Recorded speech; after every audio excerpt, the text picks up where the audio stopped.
제가 기도하겠습니다. 하나님,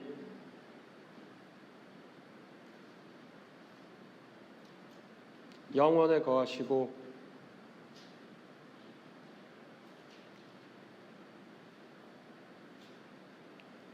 우리에게 고난을 허락하시며 또한 고난을 통해 우리에게 말씀하시며 우리를 회복시키시는 주님, 오늘 주님께서 바울과 그 배를 같이 탔던 사람들에게 행하셨던 일을 통해서 주님께서 우리를 구원하시는 방법과 원리를 우리 마음속에 깨달아지게 하시고 우리의 믿음 더하여 주시고 그 믿음으로 살 때 우리 삶의 변화가 일어나게 주께서 특별히 축복하여 주시옵소서. 주께 모든 것 맡깁니다. 말씀을 전하는 자 듣는 자 모두 주님의 하나로 은혜로 묶어주시고 말씀하여 주시옵소서. 그 은혜로 살아가게 하여 주시옵소서. 예수 그리스도의 이름으로 간절히 기도합니다. 아멘. 바다를 배를 타고 항해한다는 것은 우리가 삶을 사는 모습과 굉장히 비슷한 것 같습니다. 이게 성경에서도 이렇게 바다에 배를 많이 타고 다니는데요. 우선 우리가 바닷가에 서서 이렇게 멀리 수평선을 바라보는 바다는 굉장히 아름답고 평온합니다. 잔잔한 바다를 보면 우리의 마음도 이렇게 좀 편안해지는 것 같고 우리의 삶의 작은 문제들이 좀 이렇게 별것 아니게 보이기도 하는 순간적으로. 하지만 실제로 배를 타고 바다로 나간다는 것은 멀리서 보는 것과는 굉장히 다릅니다.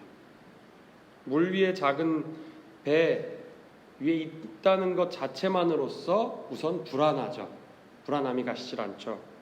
작은 파도에도 놀라고 혹시나 상어나 고래가 공격하진 않을런지 그 알 수 없이 보이지도 않는 깊은 바닷속을 들여다보면 오금이 저릴 정도로 두렵습니다. 우리의 삶도 비슷한 것 같습니다. 우리가 꿈꾸는 삶, 멀리서 생각하는 우리의 삶은 어찌 보면 평온하고 여유로운 삶이죠. 우린 그런 삶을 꿈꾸죠.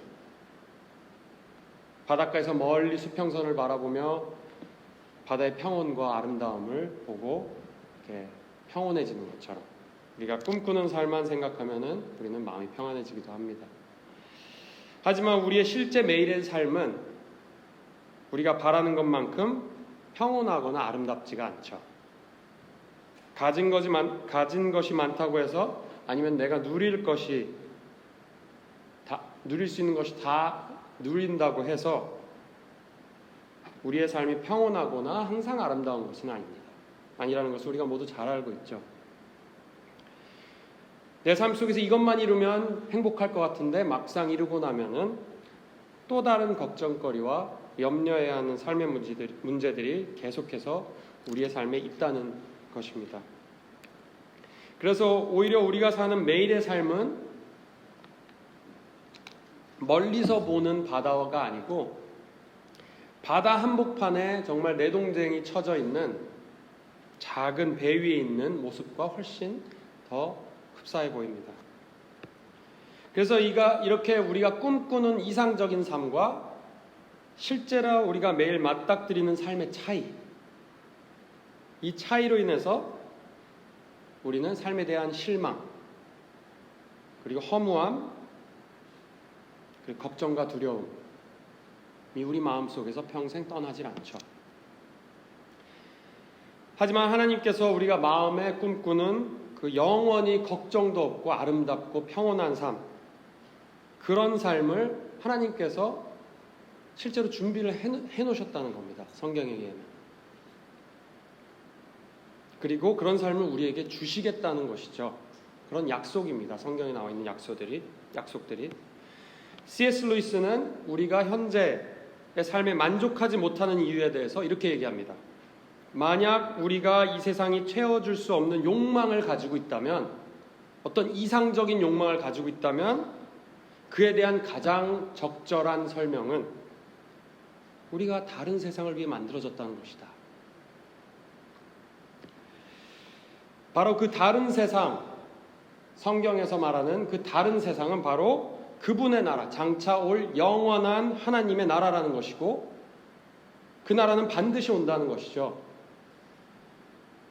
고통과 걱정이 없는, 우리가 꿈꾸는 것보다 감히 비교할 수 없을 정도로 너무너무 좋은 나라가, 영원히 행복을 만끽하며 사는 삶, 그 삶이 우리에게 주어진다는 것입니다. 그리고 그 삶은 우리가 이 삶을 다 끝낸 후에 완전하게 주어진다는 얘기인데요. 여기서 더욱 기가 막힌 사실은 그 영원한 나라를 사는 기쁨, 우리가 앞으로 살아가게 될, 장차 하나님의 나라에서 느끼게 될 그 삶의 기쁨을 지금 여기서도 느낄 수 있다는 것입니다. 지금 성경에 하면 단순히 미래에만 우리가 느끼는 것이 아니고, 그걸 소망하고 기대하면서 누리는 기쁨뿐만이 아니라 실제로 우리가 이 삶 속에서도 맛볼 수 있다는 것이죠. 마치 섀도우랜드와도 같습니다. 그림자의 땅. 진정으로 완전한 나라의 실체는 오지 않았다. 우리가 사는 삶은 그림자에 불과하다. 우리가 사는 이 땅의 삶은 하나님의 완전한 나라에 비하면 그냥 스쳐 지나가는 그림자와도 같다. 하지만 그 그림자의 땅에서도 하나님은 우리를 고아처럼 내버려 두지 않으시고, 영원한 나라의 삶의 기쁨을 맛볼 수 있게 하셨다는 것이죠. 그럼 그 영원한 나라의 삶의 기쁨이라는 것, 바로 베드로가 말하는 그 표현할 수 없는 기쁨, inexpressible joy 라고 베드로가 말하는데요. 베드로전서에. 그런 어떤 기쁨일까요? 이 기쁨은 바로 우리가 잘 아는 구원의 기쁨입니다. 구원의 기쁨. 근데 바로 구원의 기쁨은 다시 말하면, 다르게 설명하면 고통을 빠져나가는 기쁨이라고 설명할 수도 있을 것 같습니다. 고통을 빠져나가는 기쁨. 나를 힘들게 했던 고통들이 해소될 때 가지는 그 통쾌함과 기쁨. 구원의 기쁨이라고 할 수 있겠죠? 그래서 하나님이 약속하시는 이 구원의 기쁨, 고통이 없어지는 기쁨은 두 가지입니다. 하나는 큰 기쁨, 큰 구원의 기쁨이죠. 어찌 다른 말로 설명하면, 좀 더 신학적으로 설명하면 완성된 구원의 기쁨입니다. 우리가 앞으로 올 영원한 하나님의 나라를 들어갈 때 궁극적으로 모든 고통에서 빠져나가는 그런 완전한 기쁨이죠. 이제 더 이상 걱정할 거리가 없는 것입니다. 전혀. 영원한 고통이 없고 영원히 지속되는 기쁨. 우리는 상상할 수가 없죠. 하지만 그 기쁨이 있다는 것입니다. 고통이 없어지는 기쁨. 두 번째는, 큰 기쁨이 있다면 두 번째는 작은 구원의 기쁨입니다. 우리에게 삶 속 어려움을 당했거나 고통스러움 속에 있을 때 그것들로부터 구원을 받을 때 느끼는 기쁨. 그러니까 크고 작은 우리의 고난 속에서 우리가 빠져나올 때, 살아가면서 느끼는 기쁨. 그래서 이 기쁨은 지속되지는 않죠. 또 다른 그 고난이 올 때면은 이 기쁨이 또 사라지죠. 하지만 이것도 우리가 누릴 수 있는 작은 기쁨이라는 것입니다. 구원의 기쁨. 그리고 이 작은 구원의 기쁨은 사실은 예비하는 구원의 기쁨이라고 제가 얘기하고 싶은데요. 이 작은 삶 속에서 누리는 구원이 사실은 우리의 결정적인 큰 구원을 예비하는 기쁨이라고 할 수 있습니다. 이렇게 우리가 느낄 수 있는 기쁨이 보다 더 큰 기쁨이 기다리고 있다는, 어떻게 보면은 증거이기도 합니다. 그래서 우리가 구원의 기쁨을 누린다라고 하는 것은 미래의 큰 구원에 대한 소망의 기쁨, 다시 말하면 구원의 확신과 기대에서 오는 기쁨뿐만 아니라 우리 삶 속에서 경험하는 작은 구원의 기쁨을 누린다는 것이죠. 그러면은 어떻게 이 작은, 오늘은 그래서 그 작은 구원의 기쁨을 얘기해 보려고 합니다. 그러면 어떻게 이 작은 구원의 기쁨을 경험하느냐? 우리가 겪고 있는 고통을, 크고 작은 고통을 어떻게 빠져나가냐를 오늘 얘기하려고 합니다. 오늘 읽은 말씀 좀 길었는데요. 27장에 나온 전체죠. 27장을 전체를 읽었습니다. 한 이야기입니다. 그래서 부분적으로 읽는 것보다는 한 번에 좀 길더라도 전체를 보는 것이 필요합니다. 이 27장에 나온 바울과 그 같은 배에 타고 있던 사람들이 구원을 받은 이야기를 통해서 하나님이 우리에게 말씀하시는 하나님의 구원의 방정식을 오늘 보고자 합니다. 이 구원의 방정식 3단계입니다. 3단계. 무슨 학원 강의를 수학 강의를 하는 것 같은데요. 첫 번째 단계입니다. 구원의 여망을 없애신다 입니다. 첫 번째 단계는 구원의 여망을 없애신다. 하나님은 우리를 그분의 말씀을 믿는 거 말고는 아무것도 할 수 없는 상황까지 몰고 가셔서 우리의 구원의 여망을 완전히 없애신다는 것이죠. 20절에 보면 그들이 구원의 여망이 다 없어졌더라. 1장부터 27장 1절부터 20절까지 요약해보면 지금 바울은 이제 로마로 가는 배에 탔습니다. 타서 이제 이동 중이죠. 근데 이 당시 때는 지금처럼 큰 원양 어선이 있는 것이 아니기 때문에 이렇게 해안을 따라서 이런 식으로 갑니다. 그러니까 여기서 이 카세라라는 곳에서 로마로 갈 때까지 한 번에 갈 수 있는 것이 아니고 이렇게 해안을 따라서 메디테리언 씨가 이렇게 생겼는데 해안을 따라서 이런 식으로 갑니다. 그래서 먹을 거를 충당하고 도착해서 이제 쉬기도 하고 그러는 것이죠. 근데 굉장히 멉니다. 그런데 문제는 항해 중에 맞바람이 부는 겁니다. 지금 맞바람. 예상할 수가 없겠죠. 맞바람이 때문에 굉장히 고생을 하고 지금 일정보다 훨씬 더 지체가 된 상태입니다. 참고로 모든 창조물, 바다와 비바람 모두 다 사실은 하나님이 보내신 거죠. 맞바람도 그렇죠. 성경 전체에 걸쳐서 이 자연을 주관하시는 분은 하나님이라고 너무나도 명확히 나와 있죠. 그렇기 때문에 여기서도 맞바람을 보내시는 것은 사실 하나님이라는 것을 우리가 알 수 있습니다. 그래서 결국 겨우겨우 미항이라는 곳까지 겨우겨우 가게 됩니다. 근데 사실 반도 안 간 거예요. 지금 거의 반 갈랑말랑 하는 겁니다. 근데 시간은 이미 도착할 시간이 지난 시간이죠. 근데 여기서 두 가지 반응이 나옵니다. 미항에서 쉬고 나서 두 가지 반응이 나옵니다. 가야 하냐 말아야 하냐. 바울은 하나님께서 보내신 바람이라는 것을 알고 있었고 맞바람이 게다가 항해 중에 금식하는 절기가 걸려서 성경에서 말하기를 사람들이 다 배고파서 지금 너무 지친 상태예요. 지금 출발하면 굉장히 위험한 상태라는 것을 바울이 알고 있었죠. 그래서 바울은 사람들을 보호하기 위해서 구하기 위해서 다시 항해하려고 하는 백부장에게 바울이 지혜롭게 제안합니다. 지금은 다 지쳤으니까 이대로 가다간 정말 큰일 날 것 같으니 좀 더 쉬었다 가자. 회복된 후에 다시 출발하자라고 제안을 합니다. 그런데 선장과 선주는 하루빨리 배를 목적지까지 도달하는 것이 금전적 손해를 줄이는 방법이기 때문에 아마 무조건 출발하자고 했던 것 같습니다. 그리고 결국 이 백부장 리더는 이 선장과 선주의 말을 듣고 바울의 말을 듣지 않죠. 여러분이요 10절에 보면 내가 보니 이번 행선이 하물과 배뿐만 아니라 우리 생명에도 타격과 큰 손해가 있으리라 하되 백부장이 선장과 선주의 말을 바울의 말보다 더 믿었더라. 백부장의 문제는 이겁니다. 하나님의 도우심에 전혀 무감각하다는 것. 고난을 그저 힘내서 다부진 마음으로 헤쳐나가야만 하는 장벽 정도로만 생각한 것이죠. 이것이 하나님을 모르는 사람이 고난에 대해서 대처하는 방식입니다. 공통적입니다. 고난은 무조건 나쁜 것이고 나를 멸망하게 하는 것이고 내가 성공을 위해서는 혹은 행복을 위해서는 모든 힘과 자원을 써서 극복해야 하는 방해물 정도로밖에 생각하지 않죠. 하나님을 모르는 사람이 고난에 대해서 생각하는 방식이 다 이렇게 똑같습니다.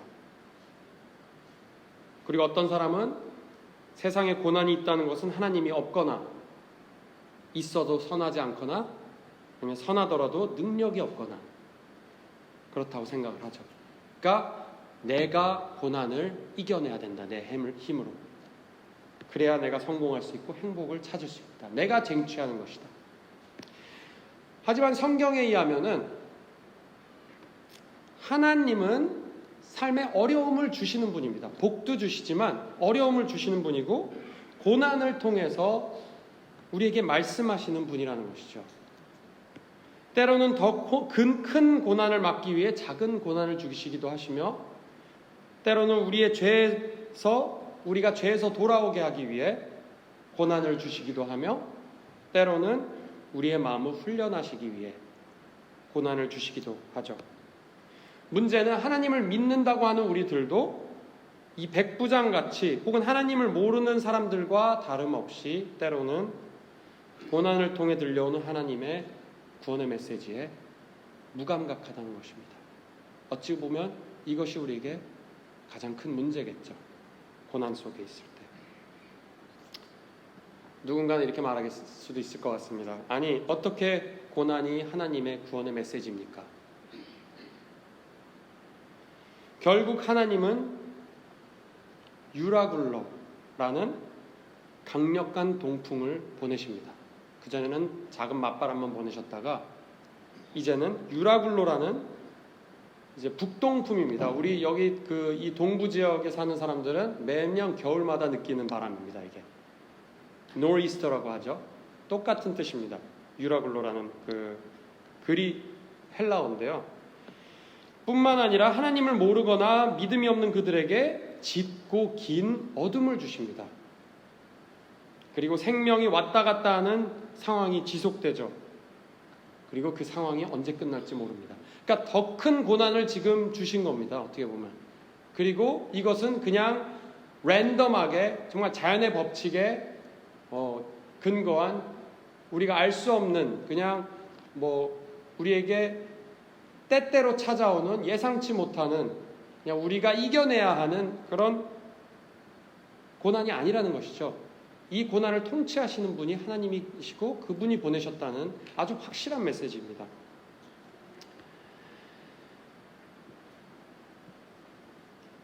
그래서 배에 타 있던 사람들은 살기 위해 어떻게 해서든지 살기 위해 고군분투하죠. 하지만 결국 삶을 포기하게 됩니다.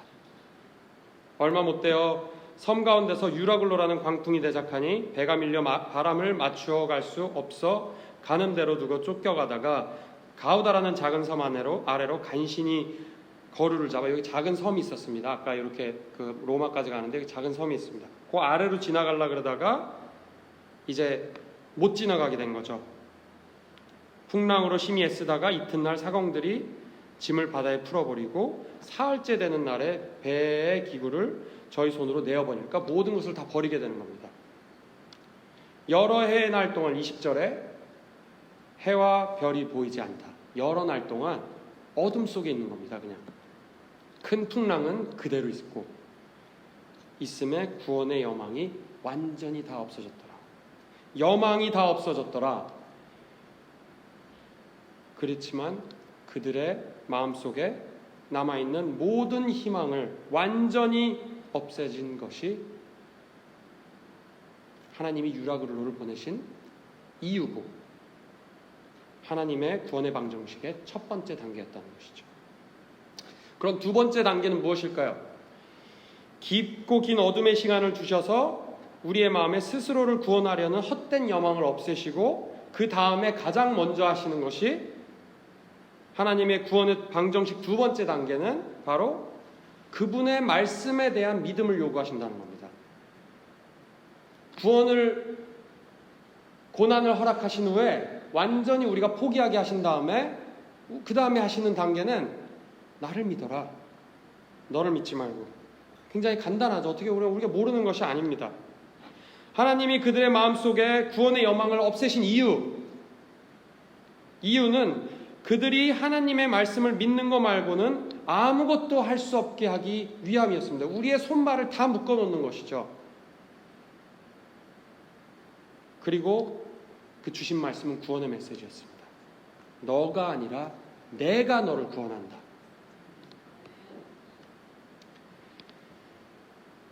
그리고 바울은 그들에게 안심하라고 얘기합니다. 안심의 메시지를 줍니다. 25절에 보면 그러므로 여러분이여 안심하라 나는 내게 말씀하신 그대로 되리라고 하나님을 믿노라. 이 이야기에서 믿음이란 단어가 이 스토리에서 처음 나옵니다. 그리고 이 믿음이라는 것이 하나님의 구원의 방정식의 가장 핵심적인 부분이죠.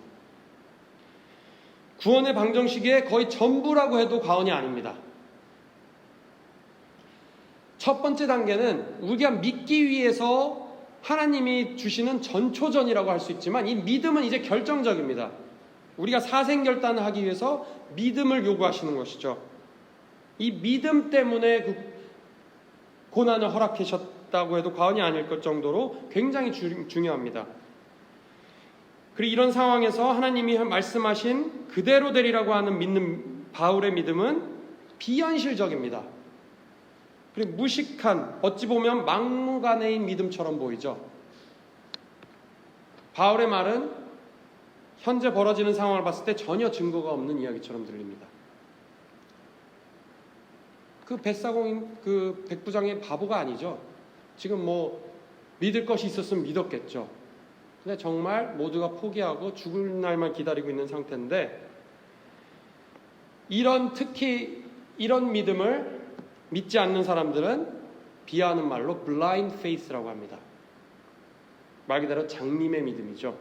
아무것도 안 하고 무조건 믿기만 하면 된다. 그들의 말은 이렇습니다. 일이 풀리면 너가 믿어서 일이 풀린 건지 아니면 어차피 풀릴 문제였는데 그냥 네가 믿음이라는 것을 덮어 씌운 건지 알 수 있는 방법이 없지 않느냐. 너가 안 믿어도 어차피 그렇게 풀릴 문제였을지 어떻게 하냐. 결론적으로 너가 믿어서 문제가 해결됐다는 증거가 도대체 어딨냐. 증거가 없지 않냐. 네 믿음이 정말 work했다. 너의 구원에, 너의 행복에 영향을 미쳤다는 증거가 없지 않느냐. 충분히 해볼 만한 질문이죠. 그리고 믿음이 없는 자들이 물어오는 질문입니다. 믿음에 관해서. 증거가 없을까요? 믿음의 증거가 누군가가 우리에게 무엇이냐고 물어온다면 우리는 어떻게 대답해야 될까요? 무엇을 근거로, 다시 설명드리면 질문을 정리하자면 무엇을 근거로 너의 영적 믿음이 물질적 세상인 너의 삶에 직접적인 영향을 미친다고 생각하느냐? 무슨 증거로?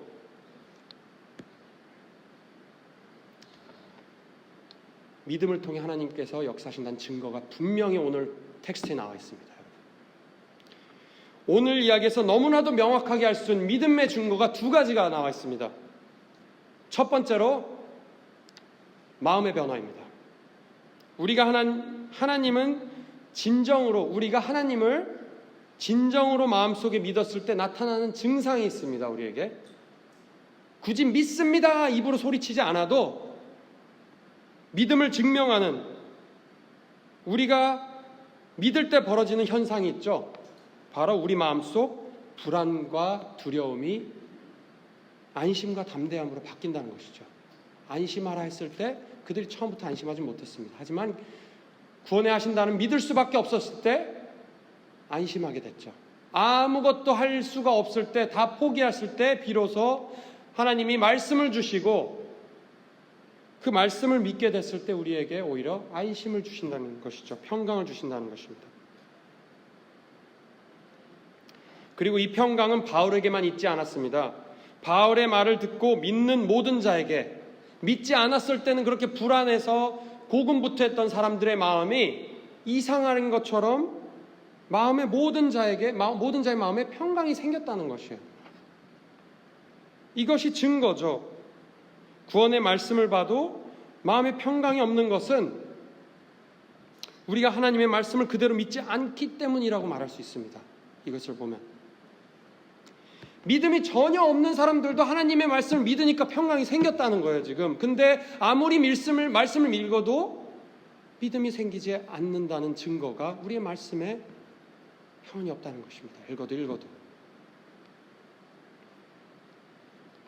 그 믿지 못하는 우리의 불신을 한탄하며 주님께 도움을 청하며 주신 말씀 붙잡고 구원을 소망하며 기도했을 때 우리의 마음에 실제로 평강을 주시죠. 믿음을 통해 하나님께서 실제로 우리의 삶 속에서 구원하신다는 첫 번째 증거는 이렇게 마음의 변화입니다. 사람의 마음이 바뀌지 않습니다, 여러분. 그렇게 쉽게. 어떻게 불안함이 평강으로 바뀝니까? 그렇지 않죠. 바로 하나님이 우리 믿음을 통해서 우리 안에서 역사하시는 것이죠. 그것이 믿음의 증거고요. 그리고 단순히 그 믿음의 평안은 그냥 개인적으로 평안하고 마는 걸로 남아있지 않습니다. 두 번째 믿음의 증거, 그리고 이것은 세 번째 단계이기도 합니다. 바로 행동을 바꾸는 것이죠. 우리 항해사들이 바울의 말을 믿지 않고 여전히 자신들의 생각한 방법으로 이기적인 탈출을 시도합니다. 이때 근데 굉장히 흥미로운 일이 벌어집니다. 바울이 몰래 도망가는 항해사들을 보며 이야기하죠. 이 사람들이 배에 있지 아니하면, 이 도망가려는 항해사들이 배에 있지 아니하면 너희들은 구원을 못 받는다. 왜 이게 흥미롭냐? 물론 현실적으로 항해사들이 없어지면 배가 침몰할 확률이 훨씬 더 커지겠죠. 그런데 아까 현실을 초월한 믿음, 하나님이 구원하실 거니 비현실적으로 믿음을 믿어라, 안심하라고 이야기한 장본인이 바로 바울인데, 그 똑같은 바울이 항해사들이 없어지려고 하니까 현실적인 이야기를 합니다 지금.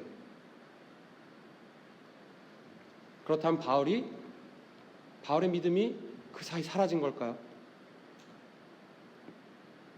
바울이 하나님이 구원하시겠다는 믿음이 갑자기 저 항해사들이 도망가니까 약해져서 잠깐만 그건 아니야 라고 한 것일까요? 믿음이 약해진 걸까요? 없어져 버린 걸까요?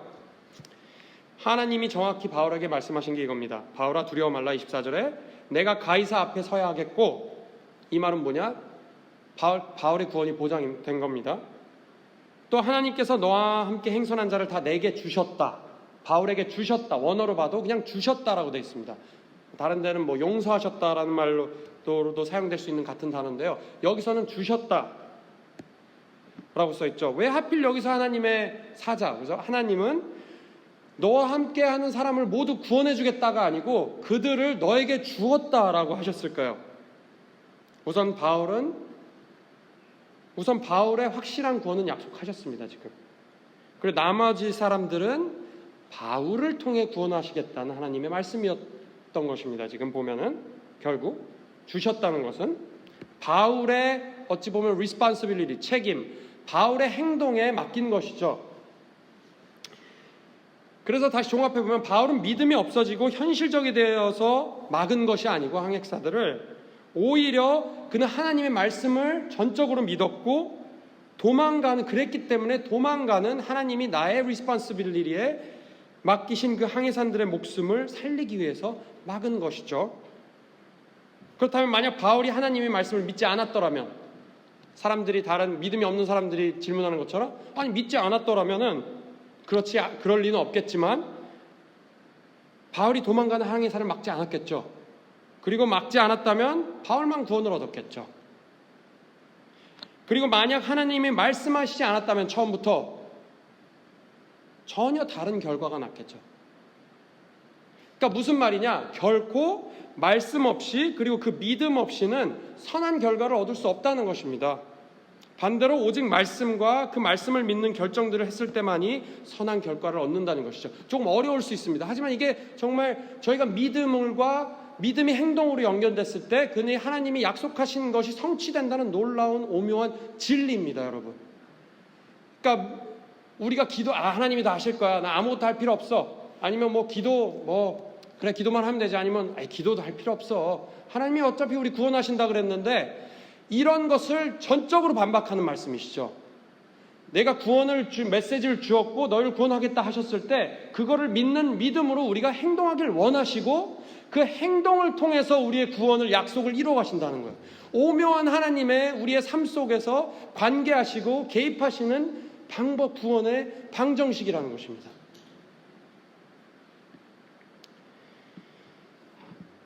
참 놀랍습니다. 이게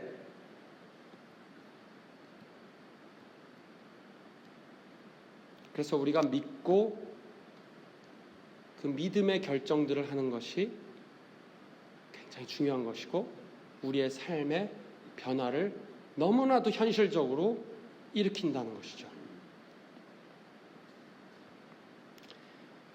이 실질적으로 엄청난 위기의 상황, 하나님의 사자의 구원의 말씀과 그 말씀을 믿는 믿음이 바울의 항해사들을 막아서게 했고, 그 믿음의 행동이 모두를 구원하게 되는 선한 결과를 얻게 되는, 그래서 우리가 믿고 그 믿음의 행동을 했을 때만이 하나님이 선한 결과를 주신다는 겁니다. 누군가 질문합니다. 그렇다면 믿지 않고 행동하는 것과 믿고 행동하는 것이 무엇 차이냐? 여전히 스캡티컬한 사람들이 있을 것 같습니다. 믿음의 결정을 한다고 해서, 그리고 믿음의 결정을 하고 행동하는 것 자체에 무슨 능력이 있는 것은 아닙니다, 여러분. 마치 무엇이든 믿고 행동하면 잘 된다, 그것이 세상에서 또 말하죠. 그래, 맞다. 믿으면은 더 좋은 결과를 얻을 수 있어. 맞아. 하나님이 믿지 않는 사람들도 그런 얘기를 합니다, 여러분. 실제로 무슨 사람이든 어떤 문제든 어떤 사람이든 어떤 사람이 무엇을 하든 신념이 중요하다. 많은 얘기 듣죠, 우리가. 신념이 굉장히 중요하다. 살면서 무엇을 믿든 대부분의 사람들은 네 자신을 믿어라. 여기서 중요한 것은 어떤 미지의 긍정의 힘을 믿는 것이 아니라는 것입니다. 지금 얘기하는 것은 그건 잘 될 거야. Be happy, don't worry, be happy. 전혀 성경적이지 않습니다. 그거는 그런 믿음, 긍정의 어떤 force를 믿는 것이 아니라, 살아계시고 우리를 개인적으로 personally 사랑하시고 우리 삶의 구석구석 깊이 관여하시며 우리의 영적 삶을 바꾸시려 열심히 일하시는 하나님을 믿는 것이에요. 그러니까 실제 존재하시는 하나님을 믿는다는 것이고, 그리고 우리가 믿고 안 믿고는 하나님이 가장 아세요. 그리고 이게 왜 중요하냐? 우리가 믿지 않고 일할 때는 그분만이 할 수 있는 그 일을 안 하신다는 겁니다. 지금 우리가 믿지 않고 일할 때는 더 어려운 상황을 계속 주신다는 거예요. 구원을 미루시는 것이죠. 그러니까 여기에 의하면은, 텍스트에 의하면은 결국 우리의 마음속에 믿을 때, 하나님만 아는 나와만 하나님만 아는 믿을 때 실제로 하나님이 그것을 기뻐 받으시고 믿음을 가치 있게 여기시고 하나님이 실제로 바꾸신다는 거예요, 상황을. 그러니까 우리는 지금 정말 믿으니까 잘 되겠지가 아니고 실제로 바꿀 수 있는 사람을 믿는 겁니다. 존재를, 사람이 아니라 믿고 그 하나님이 그것을 믿는 것을 확인하셨을 때 실제로 바꾸신다는 거예요, 그 상황을. 이거는 그냥 아무거나 믿으라, 신념을 가지라는 그런 피데이즘과 전혀 맞지 않습니다. 전혀 성경적이지도 않고요. 그래서 우리의 믿음의 결정이 중요한 이유죠. 정리하겠습니다. 결국 믿음의 방정식이 무엇입니까? 첫째로 우리에게 소망이 끊어질 것 같은 어려운 상황으로 몰고 가셔서 우리가 그분의 능력과 선하심을 일방적으로 믿는 것 말고는, 전적으로 그냥 믿기만 하는 것 말고는 아무것도 할 수 없게 하시고, 우리 마음속에 그 믿음을 사용하셔서 우리 행동을 바꾸시고 그 바뀐 행동을 통해 우리를 고통에서 빠져나오게 하신다. 이것이 구원의 방정식입니다. 고통, 믿음, 그리고 행동의 변화. 우리한테 사자가 어디 있습니까? 바울에게 사자를 보내셨죠. 바로 우리에게 동일하게 하나님의 말씀이 있고 그 말씀이 우리에겐 사자이죠. 하나님의 궁극적 구원의 메시지가 성경 안에 다 적혀있기 때문이죠. 우리의 마음이 평안이 없는 이유, 두 번째 단계로 가지 못하는 이유, 말씀을 안 보기 때문이죠. 말씀에 하나님이 어떻게 구원하셨고 내가 너를 어떻게 사랑하고 내가 너의 삶에 어떻게 관여하고 너를 구원하겠다라는 메시지가 다 나오는데 그걸 읽지 않죠. 우리가 마음으로 믿지 않죠. 그 두 번째 단계로 가지 못하죠. 우리가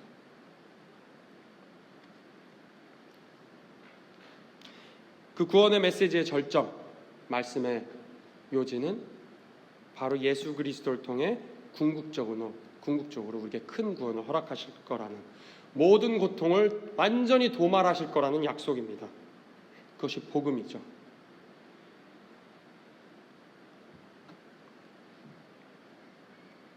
우리를 예수 그리스도를 통해 이미 구원하셨다라고 약속하시고 우리의 믿음과 그 믿음에 기반한 결정과 그 믿음의 결정들로 사는 우리의 삶을 통해 삶의 작은 구원의 기쁨을 누리게 하시고 고통을 우리의 명철로 우리의 지혜로 빠져나갈 수 있는 것을 빨리 포기하게 하시며 그걸 빨리 포기하고 주님의 능력으로 고통을 빠져나가고 기쁨을 누리는,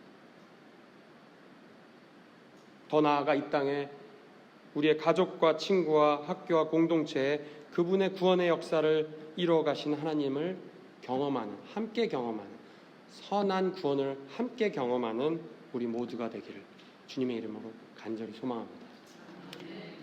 하나님, 고통 중에 있는 모든 이들을 아버지께서 위로하여 주시고 빨리 그 고통이 끝나게 하여 주시고 그들에게 말씀을 사모하는 마음을 주시고 말씀을 통해서 그들을 위로하시고 다시 일으켜 세워 주시옵소서. 그들에게 기쁨을 다시 허락하시고 또한 그 작은 기쁨을 허락하셔서 영원히 올 영원한 기쁨을 바라보게 하여 주시옵소서. 영원 전에 이미 우리를 만드시고 계획하신 주님, 그리고 영원의 기쁨으로 초대하시는 주님, 우리가 겪는 고통들을 속히 빠져나가길 원합니다. 무엇보다 우리의 영혼에 관심이 있으시고 고통을 통해 관계를 회복하시는, 우리의 믿음을 회복하시는, 그리고 선한 결과를 만들어내시는 주님을 의지하며 믿을 수 있게 도와주시옵소서. 우리 주 예수 그리스도의 이름으로 간절히 기도합니다. 아멘.